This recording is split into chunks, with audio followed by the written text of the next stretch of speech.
स्वागत है दोस्तों आपका आपके ही चैनल ओनली मैथ्स एकेडमी में। इस वीडियो में हम लोग एनसीईआरटी एक्सरसाइज 3.2 का क्वेश्चन 1 और 2 देखेंगे। तो देखिए क्वेश्चन क्या है। यहाँ पे ए मैट्रिक्स ए है, यहाँ पे एक मैट्रिक्स बी और सी दिया हुआ है और कह रहा है कि find each of the following. अब जो नीचे दिया है इसकी वैल्यू हमें फाइंड करनी है। ए बी सी तीन मैट्रिक्स यहाँ पे गिवन है। पहला क्वेश्चन जो है हमारा, पहले क्वेश्चन में हमें ए प्लस बी की वैल्यू फाइंड करनी है। तो चलिए करते हैं। ए देखिए ये एक मैट्रिक्स है, ए की वैल्यू कितनी थी, पहले वाले क्वेश्चन को हम सॉल्व कर रहे हैं। ठीक है, हम यहाँ पे लिख देते हैं ए की वैल्यू, मैट्रिक्स ए की वैल्यू ये था 2 4 3 2। ठीक है, और उसके बाद क्या करें, प्लस लिख दिया। फिर बी मैट्रिक्स की वैल्यू रखते हैं, ये है 1 3 -2 और 5। हमने आपको बताया था कि दो मैट्रिक्स को हम लोग तभी ऐड कर सकते हैं जब उनका आर्डर सेम होना चाहिए। देखिए जो ए मैट्रिक्स है इसका आर्डर है 2 × 2 और जो बी वाला जो मैट्रिक्स है उसका भी आर्डर है 2 × 2, यानी दोनों का आर्डर सेम है तो हम इनको ऐड आराम से कर सकते हैं। तो कैसे ऐड करते हैं, हमने बताया था करस्पॉन्डिंग एलिमेंट में करस्पॉन्डिंग एलिमेंट को ऐड करेंगे। करस्पॉन्डिंग एलिमेंट मतलब ध्यान से देखिए, यहाँ पर 2 दिख रहे हैं, 2 का 1 2 और 1 जो है ये करस्पॉन्डिंग एलिमेंट है, तो इनको हम आपस में ऐड कर सकते हैं। तो इसको ऐसे लिख सकते हैं, डायरेक्ट ऐड कर दे रहा हूँ मैं। 2 + 1 लिखेंगे तो ये हो जाएगा 3। क्लियर। अब देखिए 4 का करस्पॉन्डिंग एलिमेंट है 3, तो लिखेंगे 4 + 3 यानी कितना हो जाएगा 7। इसी तरीके से इसको देखते हैं, यहाँ पे जो 3 दिख रहा है आपको, इसका करस्पॉन्डिंग एलिमेंट है -2। तो इसको कैसे लिखेंगे, इसको लिखेंगे 3 फिर बीच में प्लस फिर -2, तो ये हो जाएगा 3 - 2 यानी कि यहाँ पे आ जाएगा आपका आंसर 1। अब इस वाले को देखिए 2 का करस्पॉन्डिंग एलिमेंट है 5, तो इसको लिखेंगे 2 + 5 यानी कि ये हो जाएगा 7। तो ये ए प्लस बी की वैल्यू आ गई, आपका ये आंसर हो गया। क्लियर। इसी तरीके से आप लोग क्या करेंगे, क्वेश्चन नंबर 2 जो दिख रहा है ए - बी की वैल्यू आराम से निकाल लेंगे। इसको मैं नहीं दिखा रहा हूँ क्योंकि वीडियो लंबी होती चली जाएगी। क्लियर। अब क्वेश्चन नंबर 3 वाला हम लोग पहले करेंगे। क्वेश्चन नंबर 3 में हमको किसकी वैल्यू फाइंड करनी है, 3a - c की। किसकी वैल्यू फाइंड करनी है, 3a - c की। तो चलिए करते हैं। पहले हम क्या करेंगे, यहाँ पे लिख लेते हैं ऐसे 3a - c। 1 minute, 3a - c। Clear. पहले देखिए यहाँ पे 3 लिखा है तो हम 3 लिख दिए और उसके बाद a लिखा है, तो a मैट्रिक्स की वैल्यू यहाँ पे हम लोग पुट करते हैं। ये था हमारा 2 4 3 2, ये मैट्रिक्स a की वैल्यू है। माइनस मैट्रिक्स c की वैल्यू आपकी कितनी थी, 1 मिनट देखते हैं।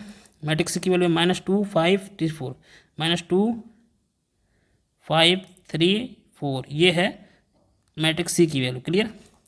अब देखिए यहाँ पे जो मैट्रिक्स ए में 3 का मल्टीप्लाई हो रहा है, जब किसी भी मैट्रिक्स में एक स्केलर से मल्टीप्लाई करते हैं तो उसके हर एक एलिमेंट पे हमको मल्टीप्लाई करना पड़ता है। जैसे यहाँ पे मैट्रिक्स ए में 3 का मल्टीप्लाई हो रहा है, तो इसका मतलब मैट्रिक्स के हर एक एलिमेंट में 3 का मल्टीप्लाई करना पड़ेगा। तो यहाँ लिखते हैं, ऐसे लिखेंगे 2 × 3, फिर यहाँ पे 4 × 3, 3 × 3 और 2 × 3, उसके हर एक एलिमेंट में मल्टीप्लाई कर दिया 3 का।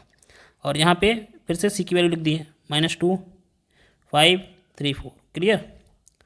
अब हम लोग पहले मल्टीप्लाई कर लेते हैं, इसको देखते हैं कितना आता है। ये हमारा आ जाएगा 2 3 6, 4 3 12, 9 और यहाँ पे 6। ठीक है। अब देखते हैं क्या दोनों मैट्रिक्स का आर्डर सेम है। देखिए इस वाले मैट्रिक्स का अगर ध्यान से देखें तो इसका भी मैट्रिक्स का आर्डर 2 है और इस मैट्रिक्स का भी आर्डर कितना है, 2 × 2 है। इसका मतलब दोनों को हम सब्ट्रैक्ट आराम से कर सकते हैं। तो चलिए करते हैं। कैसे करते हैं, करस्पॉन्डिंग एलिमेंट में से ही करस्पॉन्डिंग एलिमेंट को हम लोग माइनस कर पाएंगे।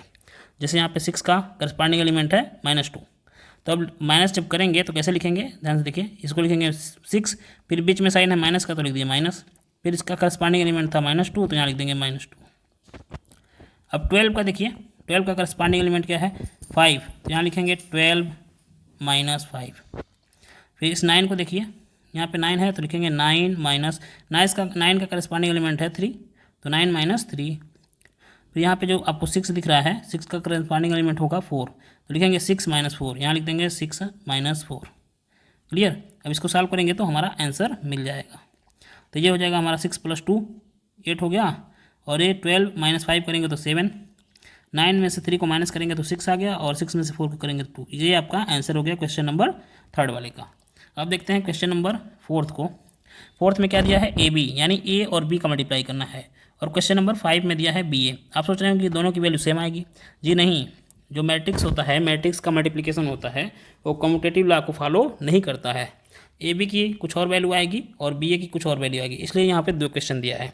तो चलिए हम लोग चौथे वाले क्वेश्चन को सॉल्व करते हैं, यानी ए बी की वैल्यू फाइंड करते हैं। तो चलिए क्वेश्चन नंबर 4 ए बी हमने यहाँ पे लिख दिया। ए बी की वैल्यू यहाँ पे ए की वैल्यू लिखी, यहाँ पे बी की वैल्यू। अब इनका क्या करना है, मल्टीप्लाई करना है। देखिए 2 मैट्रिक्स का मल्टीप्लाई करने के लिए एक कंडीशन होना चाहिए। पहले तो आप दोनों मैट्रिक्स का ऑर्डर लिखिए। देखिए ध्यान से, इस मैट्रिक्स का ऑर्डर कितना है, 2 × 2। इस मैट्रिक्स का ऑर्डर क्या है, 2 × 2। ऑर्डर लिखने के बाद हमें देखना पड़ता है पहले वाले मैट्रिक्स का नंबर ऑफ कॉलम, यानी कि ये दूसरे वाले मैट्रिक्स में नंबर ऑफ रो के क्या होना चाहिए, इक्वल होना चाहिए। देख रहे हैं, पहले वाले मैट्रिक्स का नंबर ऑफ कॉलम और दूसरे वाले मैट्रिक्स का नंबर ऑफ रो दोनों आपस में इक्वल होना चाहिए। अगर दोनों इक्वल हैं तभी हम 2 मैट्रिक्स को मल्टीप्लाई कर पाएंगे, तभी वो डिफाइन होगा, अन्यथा हम उसको मल्टीप्लाई नहीं कर पाएंगे। और इस केस में हम देख रहे हैं कि यहाँ पे पहले मैट्रिक्स का नंबर ऑफ कॉलम और दूसरे मैट्रिक्स का नंबर ऑफ रो दोनों इक्वल हैं। इसका मतलब हम लोग इन दोनों मैट्रिक्स का मल्टीप्लाई कर सकते हैं। तो चलिए अब मल्टीप्लाई करते हैं। तो देखिए पहले क्या करेंगे, हम लोग पहले वाले मैट्रिक्स में रो लेंगे और बारी बारी से सेकेंड वाले मैट्रिक्स में कॉलम वाइज मल्टीप्लाई करते चले जाएंगे।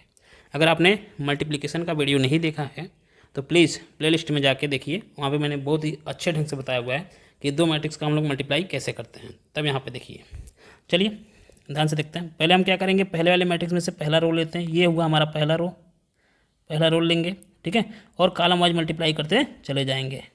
तो यहाँ से पहले वाले मैट्रिक्स से पहला रो लिए और पहले रो का सेकेंड वाले मैट्रिक्स से फर्स्ट कॉलम में मल्टीप्लाई करेंगे। अब देखिए ध्यान से, पहले रो का पहला एलिमेंट है 2 और इसमें पहले कॉलम का पहला एलिमेंट है 1, तो इसका मल्टीप्लाई कर देंगे, लिखेंगे 2 × 1। क्लियर।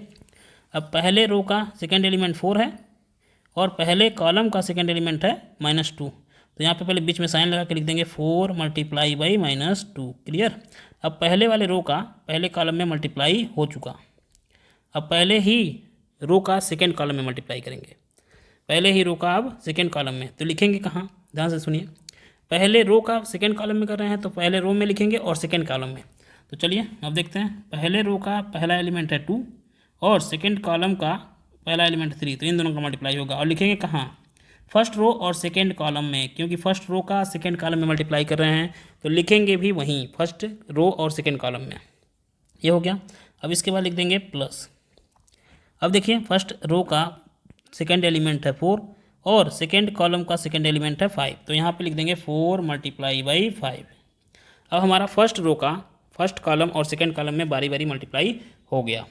अब हम लोग क्या करेंगे, पहले वाले मैट्रिक्स से सेकेंड रो उठाएंगे। क्लियर, सेकेंड रो लेंगे और उसके बाद फर्स्ट कॉलम में फिर सेकेंड कॉलम में मल्टीप्लाई करते हुए आगे बढ़ेंगे। अब देखते हैं, अब सेकेंड रो को हमने लिया, अब सेकेंड रो को फर्स्ट कॉलम में मल्टीप्लाई करेंगे तो लिखेंगे भी कहाँ, सेकेंड रो और फर्स्ट कॉलम में, सेकेंड रो और फर्स्ट कॉलम में लिखेंगे। तो ये हमारा हुआ सेकेंड रो। और देखिए सेकेंड रो का पहला एलिमेंट है 3 और फर्स्ट कॉलम का पहला एलिमेंट है 1, तो यहाँ लिख देंगे 3 × 1, फिर प्लस, फिर सेकेंड रो का सेकेंड एलिमेंट 2 और फर्स्ट कॉलम का सेकेंड एलिमेंट -2, तो लिखेंगे यहाँ पे 2 × -2। क्लियर। अब आगे देखते हैं, अब सेकेंड रो का फर्स्ट कॉलम में तो मल्टीप्लाई हो चुका, अब क्या करेंगे हम लोग, सेकेंड रो का सेकेंड कॉलम में मल्टीप्लाई करेंगे, तो लिखेंगे कहाँ, सेकेंड रो और सेकेंड कॉलम में ही लिखेंगे। तो देखिए अब करते हैं, सेकेंड रो का पहला एलिमेंट है 3 और सेकेंड कॉलम का पहला एलिमेंट भी 3 है, तो यहाँ लिखेंगे 3 × 3 और प्लस कर दीजिए। अब देखिए सेकेंड रो का सेकेंड एलिमेंट 2 है और सेकेंड कॉलम का सेकेंड एलिमेंट जो है 5, तो यहाँ पे लिख देंगे 2 × 5।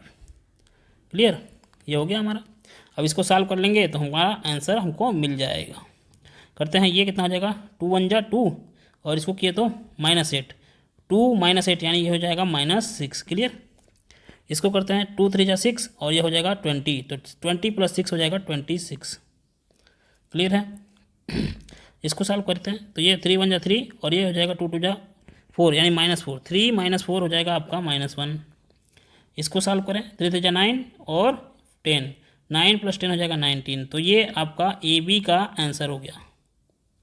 ठीक है, अभी हमने ए बी की वैल्यू निकाली, इसी तरीके से हम लोग बी ए की भी वैल्यू निकालेंगे और ए बी और बी ए कभी भी सेम नहीं होते हैं, इतना ध्यान रखिएगा, क्योंकि जो मैट्रिक्स का मल्टीप्लिकेशन होता है वो कम्यूटेटिव लॉ को फॉलो नहीं करता है। तो क्वेश्चन नंबर 5 आप खुद सॉल्व करिएगा। क्लियर, नहीं तो वीडियो बहुत ही लंबी हो जाएगी। इस वीडियो में मैंने बताया था कि क्वेश्चन 2 भी देखा जाएगा, लेकिन ये वीडियो लंबी होती जा रही है, ठीक है। तो इसलिए इस वीडियो में सिर्फ क्वेश्चन नंबर 1 को सॉल्व करते हैं, फिर बाद में हम लोग अगले नेक्स्ट वीडियो में क्वेश्चन नंबर 2 को देखेंगे। अगर वीडियो अच्छी लगी हो तो प्लीज़ चैनल को सब्सक्राइब करिए, लाइक करिए, कमेंट करिए। धन्यवाद।